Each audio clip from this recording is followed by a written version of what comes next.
So we turned the audio up because we've had some, it still sounds really loud to me, but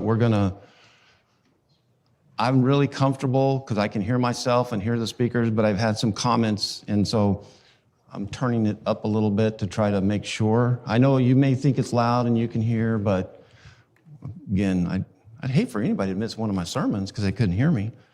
So I'm going to adjust this a little bit and just kind of tweak it before, because it makes a huge difference when this building's empty and cold, and I do a sound check, and then you get people in the building, and it starts changing. So it sounds really echoey to me. So I'm going to, okay, we'll try right about there.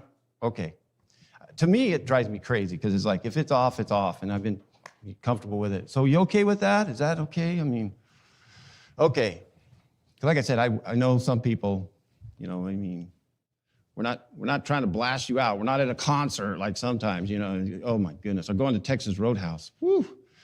Man, you can't even talk and visit with each other. Or maybe I'm just getting old and I need hearing aids myself. So I just had to do this real quick because I found out that I wasn't as, get that thing on there. There we go. Okay. Happy Mother's Day. It's one of those holidays that comes around on us, and then I notice that, even with my boys, they'll start sending me text messages and ask me certain things about mom or what to get mom, and then I have daughter-in-laws now, and I forget that they're mothers. So it's like Suzanne was getting them a card or something, and I go, for who? She goes, well, for Crystal and for Hope, and I go, and I thought, oh, that's right. They're moms too, I'm like, you kind of, that's kind of what's happened, and today in our society, when we look at what the roles are, what is a mom? I mean, luckily, and I did check, even Wikipedia and the dictionary still says that it's a female human. Literally, it does. I was stunned. I was like, I'm serious. I loved it because it said, I thought somebody's got some guts. That's going to get changed, isn't it? A female human. All right. So you've got that down. And why I am so driven about this is because of the fact of this is the exact thing that honestly, once again, I'm going to sound like a broken record because it's a record that needs to be played and played and played, is that Satan is a destructor. God is a creator. Satan hates God. God cast him out. And he knows his end game, where he's going to be. So everything beautiful, everything perfect that God has done, Satan is doing everything he can to distract you away and convince you it's not. I mean, the very first mother.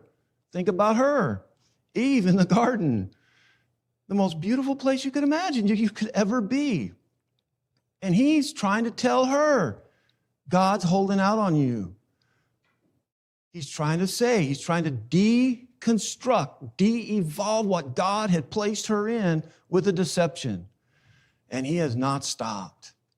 It is continuing to go, and you see that rampant, honestly, in our society today, where people are redefining who they are, getting different pronouns, and everything there is, And it's a deception. And another one is about motherhood.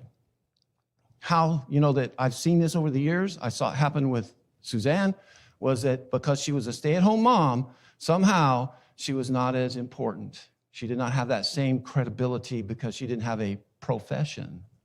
She wasn't a school teacher. She wasn't a nurse. She was your stay-at-home mom. Oh, so you don't work. Are you kidding me? Isn't that insulting as a mom? For somebody to go, oh, well, you just stay at home. So you don't work.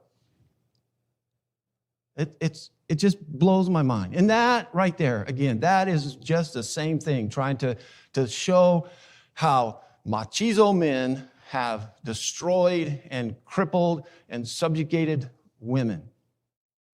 I'm not going to say it doesn't happen. And I'm not going to justify, even in our country, some of the things that we have done to women and the way that we have treated them as far as equal rights and stuff. But that deception is not what God intended.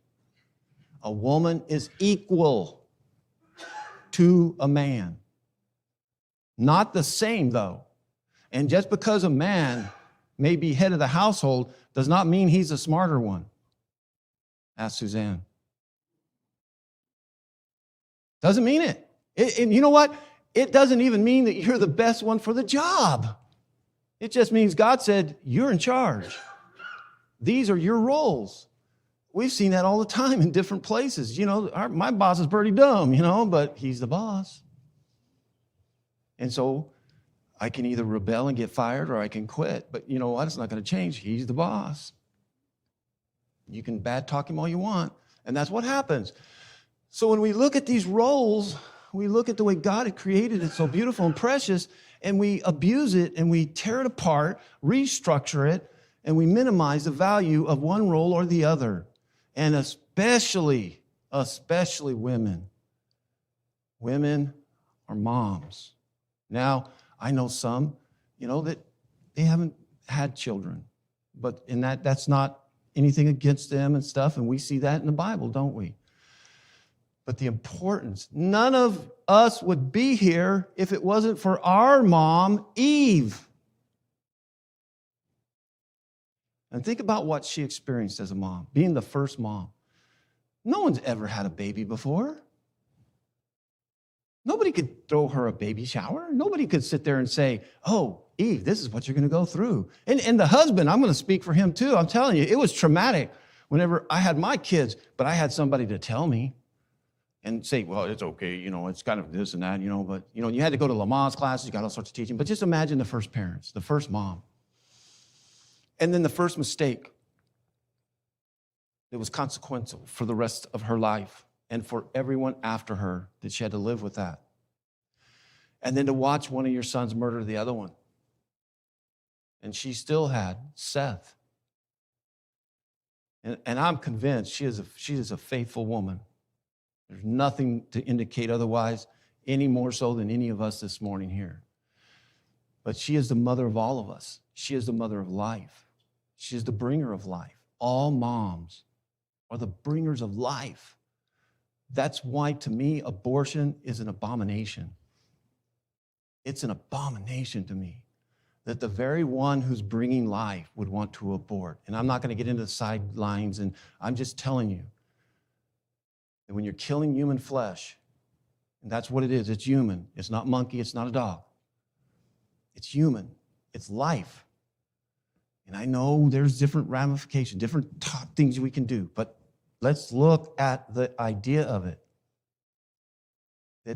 That's bringing life forward. I can't do that as a father. Yes, okay, I'm involved. And they've done everything they can in science to get rid of me as a father, right? The male. But they never will. No matter how they do it. But the mother, watching a child grow inside of a mom and seeing the changes of the body and knowing the magnificent metamorphosis in a way of the body, and how in the world that you can live for 9 months like that. Ooh, man, and then you're creating something so precious and beautiful, and you have been put into charge of nurturing and being able to connect with this new life that I, as a father, can never do. I can't. And that is a preciousness that we celebrate. And looking historically, where did Mother's Day come from? When you go all the way back, it was Anna Jarva. In 1908, she started having a day she set aside for her mother. She wanted to have a day that she could remember and cherish the memories of her mother and what her mother accomplished. It didn't become a legal holiday until 1914, and it became the second Sunday of May. That's our federal holiday. And it's sad we have to do that, but I'm glad we do. And I'm surprised that it's not one of these events that our federal government has decided to remove from the calendar because it offends somebody. Because if you're offended, then you're offended by your mother who brought you in and gave you life to breathe anyway. So how are you going to get here, you know? So I think it's fantastic for us to take a moment every year to think about the beauty of what God accomplished in creating the perfect human to bring forward, to nurture, to connect with, and to protect, and to hold fast with, than the mom. And dads, we can't do it. We just can't. And that's the beauty of it as well. Is there's an aspect and a role that I have, and I have to respect the fact that I cannot have that bond. I cannot create life like she is. I can be a part, but that's it. The creating is happening in the mom. And that bond is so powerful. We hear stories over stories, don't we, about that bond. You can think back to your grandmother or a mother who's had an influence on your lives, and I've had mine. And I don't know, when I think about all the aspects. And moms come in every shape and size, don't they? I mean, when we think about it, and they're not perfect, okay? I'm not ever going to talk this morning about a perfect mom, because the moms that are here are listening to this are going to go, well, I'm not that one. I'm not, I can't be that mom.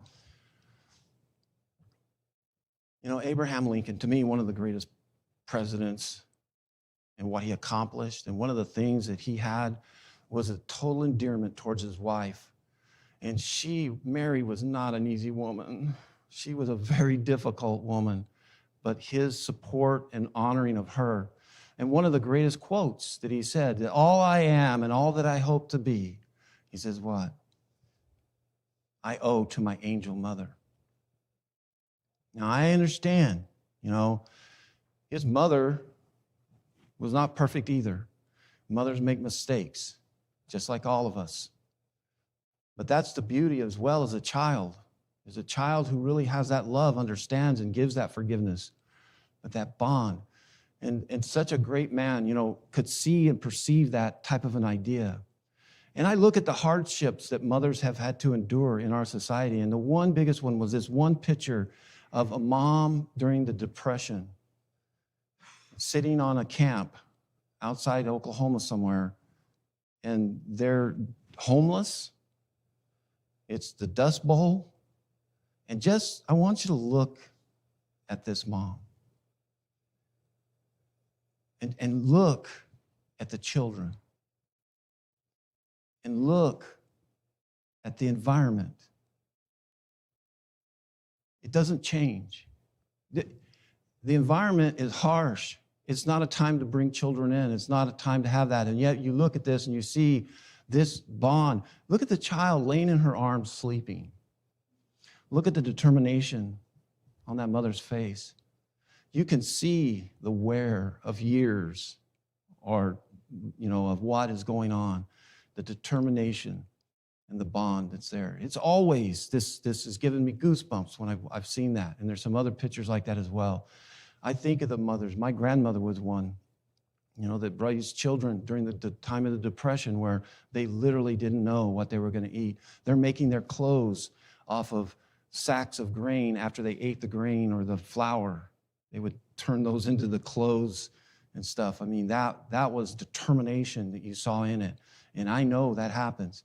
I've seen the wheels turning in my daughter-in-laws and moms and their ability to sit and do this. And so to me, when we think about this, it's time to me, I feel, is to restore the honor back to motherhood, is to bring the honor back. And, we forget, again, we've taken the role and somehow turned it into this secondary important role in life as a woman who's just having babies. And she just takes care of the home. Well, I want to read, and you're probably familiar with this, but I want us to read this from Proverbs 31. And I'm going to change the first word in it because I'm not changing the context, because this is a true word. But in Proverbs 31, starting in verse 10, this is a mom, okay? I want every word that I say and every concept that you hear me saying in reading in Proverbs here is a mother. in a time that was thousands of years before. When you go all the way back, you talk about a sexist generation, you could say. That's what they say the Old Testament was, right? All the old Bible men, Abraham and all them, look the way they subjugated their women. Read with me. Look at this. This is a mom, okay? Who can find a mom of noble character? She is far more precious than jewels. The heart of her husband trusts her, and he will not lack for anything good. She rewards him with good, not evil, all the days of her life. She selects wool and flax and works with her willing hands. She is like the merchant ships, bringing her food from afar. She rises while it's still night and provides food for her household and portions for her female servants. She evaluates a field and buys it. She plants a vineyard with her earnings. She draws on her strength. She reveals that her arms are strong. She sees that her profits are good, and her lamp never goes out at night. She extends her hand to help the spinning staff, to the spinning staff, and her hands hold the spindle. Her hands reach out to the poor. She extends her hands to the needy. She is not afraid for her household when it snows, for all in her household are doubly clothed. She makes her own bed coverings. Her clothing is fine linen and purple. Her husband is known at the city gates where he sits among the elders of the land. She makes and sells linen garments. She delivers belts to merchants. Strength and honor are her clothing. And she can laugh at the time to come. Her mouth speaks wisdom, and loving instruction is on her tongue. She watches over the activities of her household and is never idle. Her children rise up and call her blessed. Her husband also praises her.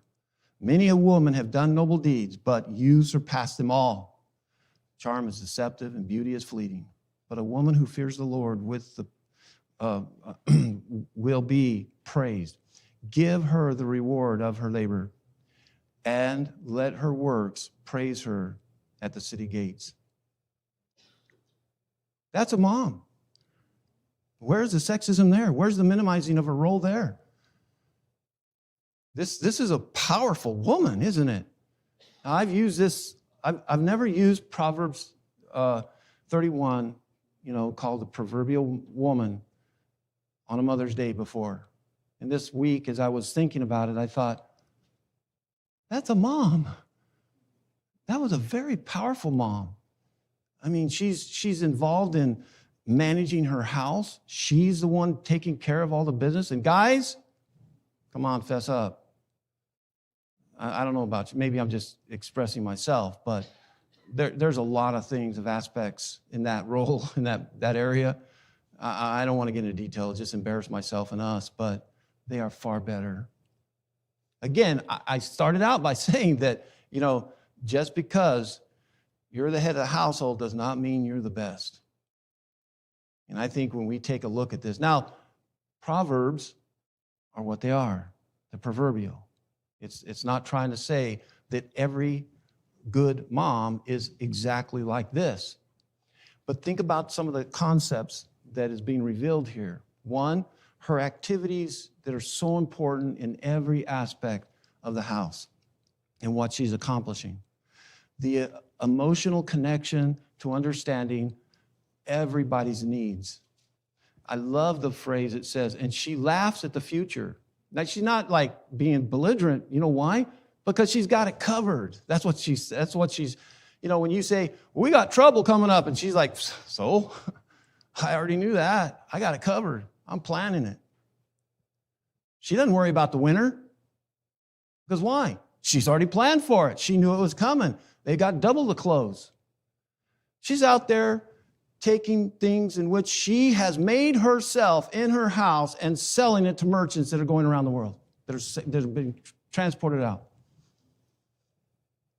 She's in real estate. Did you catch that? She's investing in property. Never said anything about the husband. You notice how silent? I mean, you only hear twice about him. One, he's sitting down at the gates with the elders, probably drinking lattes, right, guys? I mean, it sounds like that. And then it says, but he identifies that, doesn't he? At the end, that's a quote when we look at that. This last verse is him saying this and quoting and showing and giving her that respect and that glory. See, that's where we fail. That's where we as husbands fail to help support and glorify all that our moms do for our children, our house. And, going back to the idea, where's her husband again? Well, it started out, you notice what she's doing for him. One is that she is in submission to him. She is, but she's in charge. So, whoa, wait a minute, how can that be? Yeah.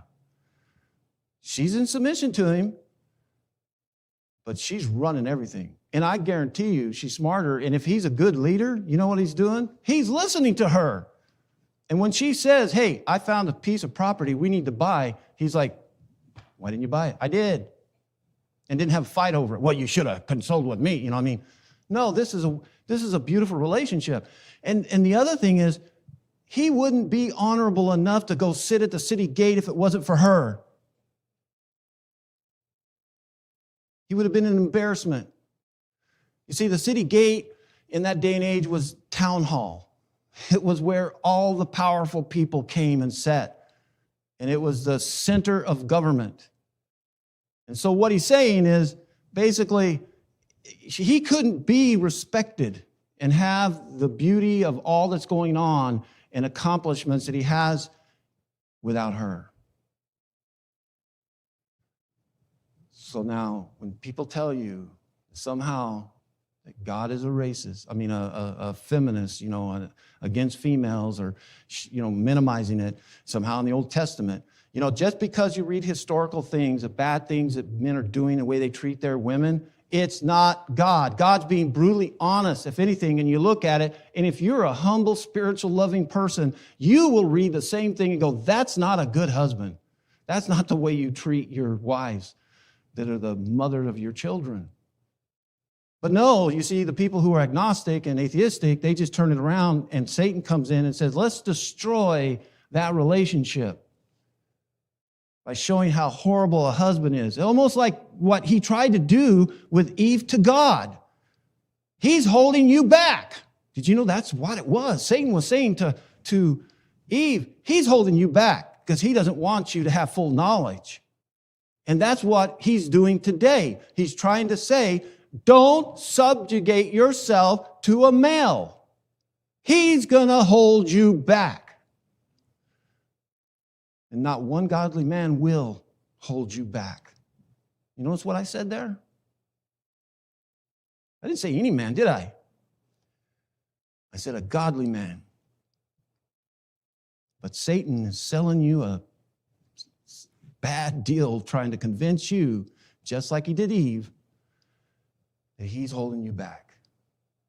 He doesn't want you to have the glory. And so you don't need him.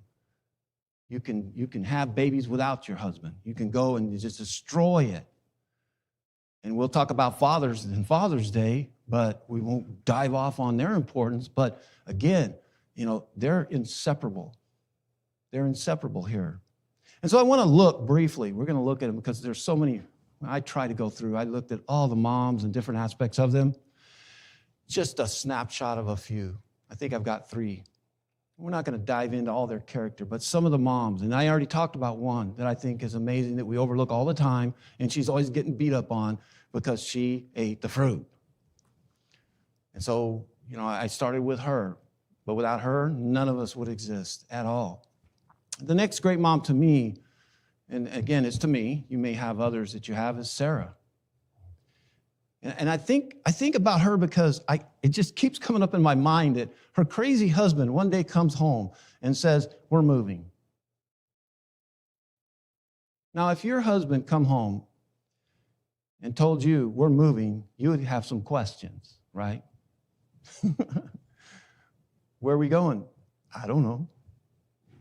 How far are we going? I don't know. How long are we going to be there? I don't know. Okay, let's go. Really? Abraham, you got some problems. I need better answers, right? And they're not young spring chickens either when they start out. They were young. He was in his 70s. She was in her 60s. Now, I don't know about you. I'm 60 and I'm not wanting change. I'm getting to where I like things as they are. And when my kids say, Dad, come move down to Texas, get closer to us. And they move? No. So I can't even imagine. You can't get on, and Google it and say, look, Sarah, look at this. It's beautiful terrain. Look at the river here. Look at the Jordan. Isn't that pretty? Don't you want to, let's walk, let's walk like 1,000 miles over there. Walk. She's not going to see it. She has no idea where they're going. And he's the one that had the conversation with this God. And we know the rest of the story. That's why I'm describing this, because it shows you an aspect of mothers that in the right relationship, and she had a good husband, a godly man, that she did not try to usurp, that she, in her faith and devotion to him, was able to be victorious and glorious in her own right. And just like the proverbial woman, made him who he was. Abraham would not be who he was without her.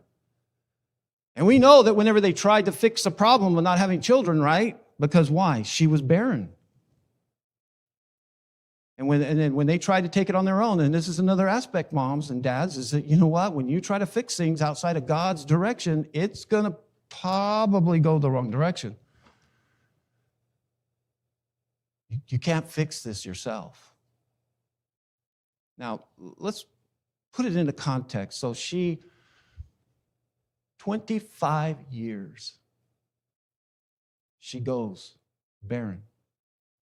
But that Abraham, her husband, who said, let's walk 1,000 miles, with everything that we own, let's give up everything we've got here to where we don't know where we're going. We don't know where we're going to stay. We don't know how long it's going to be there. I don't even know what the weather is there. I don't know what clothes to pack. I don't know anything about this place. And you say that I'm going to have a baby. She was barren, could not have children before she left. So that's another ridiculous thing she could have said. Are you crazy? We've been trying to have children. And now you're going to wag me off across the desert and to where we don't know, and I'm going to have a child. What? And we know that, again, I want to point out, she wasn't perfect, was she? She tried to give her handmaiden over to Abraham to try to have a child to fix God's supposed problem, and that was disastrous. But God still had made a promise, and he makes a promise to all mothers and to all fathers, that if we follow after him, it will go well. It won't go perfectly, but it will go well. And that's the best we can do. And that's the best we can do. And in Genesis 21, finally, we see, after 25 years, the Lord visited Sarah as he had said. And the Lord did to Sarah as he had promised. And Sarah conceived and bore Abraham a child in his old age, at the time in which God had spoken to him. Abraham was 90 years old when he had his child. She was 80 years old when she had her child. You talk about having patience. Sometimes I can't wait a minute for God to answer my prayers. He's given me these promises. And here's a mom wanting a child and to fulfill a promise as well, you notice, in all the good intentions, but wrong outcome, in trying to get an heir for her husband, was willing to allow her husband to have an intimate relationship with another woman. That's dedication to her husband and wanting this to go forward. And what I think is interesting is the idea that when she finally hears, she laughed. Remember that? And the angel that was outside the tent asked Abraham, why'd she laugh? Now that I know what it is, because I have the same problem. When I'm in trouble or I think something silly, I laugh. I got in more trouble in my house because my mom would be getting down to me, and I'd get this grin on my face. I'd laugh. It's that surprise thought. Yeah, right. That's what Isaac means, the name. And then, she makes a comment, after he's born, that who is gonna ever think that a woman, and I'm paraphrasing, of my age would nurse a child? People will laugh. And it's not a humiliation laugh. It was a laugh of joy. The fact that God did deliver on her promise. And her dedication to that is sometimes minimized. And I think as well as Hagar. Now, she's a mom. She's the one that they tried to have the child for Abraham, trying to fix that problem, and had Ishmael. And that was a disaster, wasn't it? And then we see Sarah became jealous after Isaac was born, and said, you need to send him away. So we see, though, that God, again, even though she was wrong and that was the wrong child, he saw her as a mother. And when she's fleeing and she's almost dying, he tells her, go back. She ran away one time, and he says, go back. I'm going to take care of you. And then he tells her he will be a prince. And he takes care of her as well. And so we see that God was with the boy, and he grew, and he lived in the wilderness and became an expert with a bow, and he ended up being a prince of 12 tribes. So you look at this, and that God, regardless of sin or anything, you see that he still identifies mothers as the important role that they have, and being faithful to them as well. The other one is Rebecca. When I think of Rebecca and, her belief as well, that Isaac is the child that Abraham had, with Sarah. And then he is like in his 40s and still not married. Abraham sends somebody back those 1,000 miles to where they live to go get him a wife. And through God's providence, just to keep the story succinct, moving along, the servant finds her. And he tells Laban, he goes, this is my master, is your relative, and he's wealthy, and he's got this son, and he's been blessed. And, God has got a plan for this man, and we need your daughter. And, he's like, well, let's ask her. And I think her response is very bold, almost like Sarah's, wasn't it? Like her mother-in-law was. When they asked, he said, will you go? And she said, I'll go. Couldn't show her this almost the same way. It was the same type of dedication. And you find that when they meet, they fell in love and they were dedicated. They hugged, they met, and they were joined. This type of dedication. Yet they didn't date for 10 years and all this. You know why? Because there was a moral code from God that existed within them that is always there. That it's one for life. It's one for life. And then she asked God. We see where when she finally has the twins and she's having to deal with what's understanding, she asked God, what's going on? These twins inside me, they're fighting. And God answered her and said, look, you basically have two nations within you, and they're going to be at war with one another. And she told him, she said, he said, one, the younger, is going to rule over the older. Now, that's just bizarre. That is not happening in the old days. That never happened. I mean, that was an abomination in families, was to let the younger have any power over the older. Regardless of his worth, by the way, it didn't matter. Just the way it was. So that was a weird thing for her to hear, knowing that there's no way this younger boy can. But God said he's the one. And we know that later on, the conflict between Esau and Jacob gets to a boiling point, and then all of a sudden, when Isaac is dying, she takes the risk. She takes the risk because she believed what God had said. Isaac is fixing to bless the wrong child, isn't he? He's going to bless Esau, who is not very good. He's not a good person. And a mother who believed in God took a risk to stand up to her own husband, and through a deception that could have gone wrong. And so through that deception, her son Jacob, as God had said, inherited it. The next mother is Jehoshaphat, Moses' mom. You know, when we think about Moses' mom, it's during the time when every son of the Hebrews were to be thrown into the river. They had already tried to eliminate them, but it got down to the point where they were thrown. Now, I just cannot fathom the idea of a mom giving their child to somebody to go down to the river and just throw them into the river while they're thrashing in the water and whatever becomes of them. But because of her devotion and faith to God and to her child, she refused, didn't she? And so she hid him.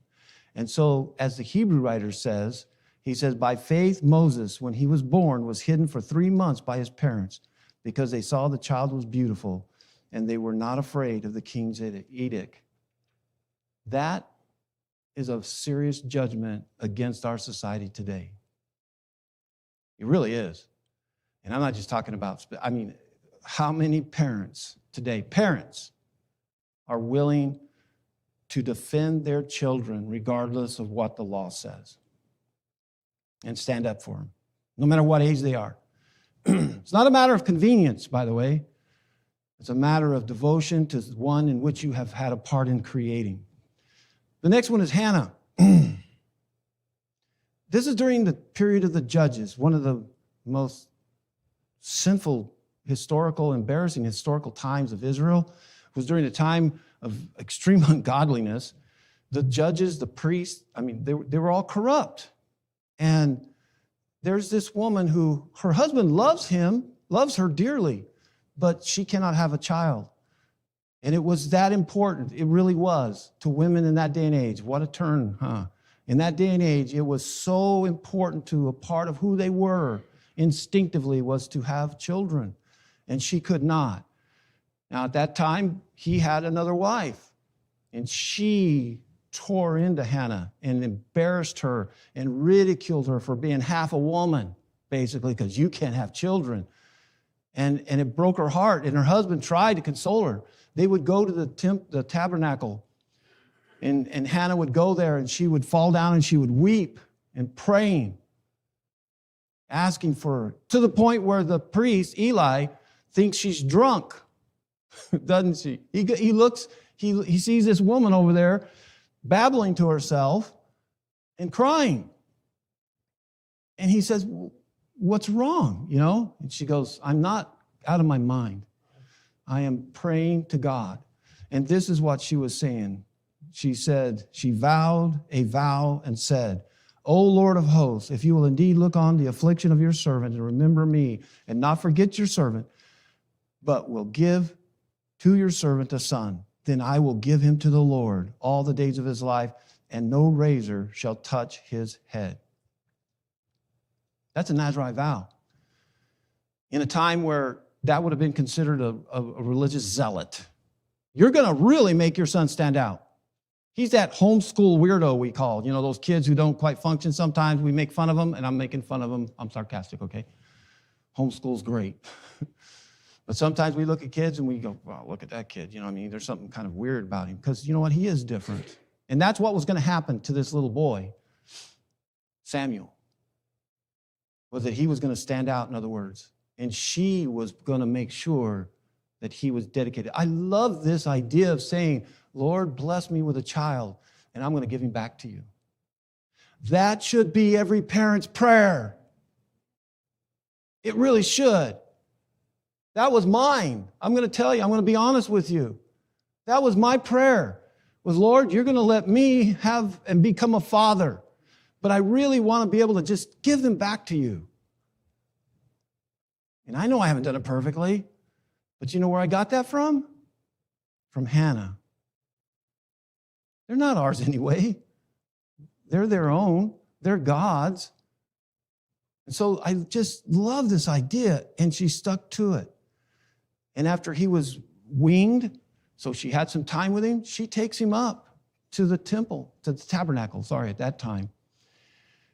And he ends up becoming really the most powerful prophet there was. I mean, we hear about Elijah and Elijah and all them, but Samuel, you ought to go look at the character of that man.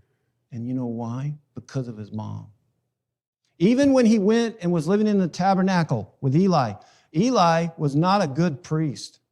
He was not a good priest. And so she turned her son back to God, who then was going to give her son to, really, she's not aware of it, a priest who's been judged by God is going to kill him. And his sons that were also priests were so corrupt, they're even worse. And on one day, God took all three of them out. That's the type of house of God it was. And that she entrusted him, and God took care of him. And to the point of this envy, God's talking to him and already reaching out for him and trying to bring him in. And he's talking to him, and he wakes up and he's like, I'm hearing voices. And the priest, he gets it. Eli's like, you know what? It's God trying to talk to you. You need to answer him back. And he's like, I don't know. He's like kind of holding back. But it's because the mom dedicated him back and the Lord took him. And this is because of Hannah's love for the Lord and her dedication. So to me, Hannah is one as well. This is a very special mom. So as we wrap this up and we think about the important role, I'm going to end with basically taking that first part of the proverb and ask the question, when we look at this, who can find a mother of noble character? She is far more precious than jewels. That's what we need to look for. That's what you mothers need to do. That's one of the things that Anna Jarvis, the one who founded Mother's Day, if you go and look at her history, one of the things, you know what she was doing? She was training young moms. She was working with them. She would go and help them learn how to take care of children and stuff and how to be a mom. I can't do that. Don't trust your local psychologist to do that. Let God teach you, and then you teach your children. And it's going to be a struggle, right? Anybody who's been a parent. But let's put the honor back into moms. If you're here with us this morning, there's something we can do to help you in your relationship with God. This is important too. That's the first and most important step, is how are you living before God? Because He sees all. He knows our hearts. I don't know your hearts, but God does.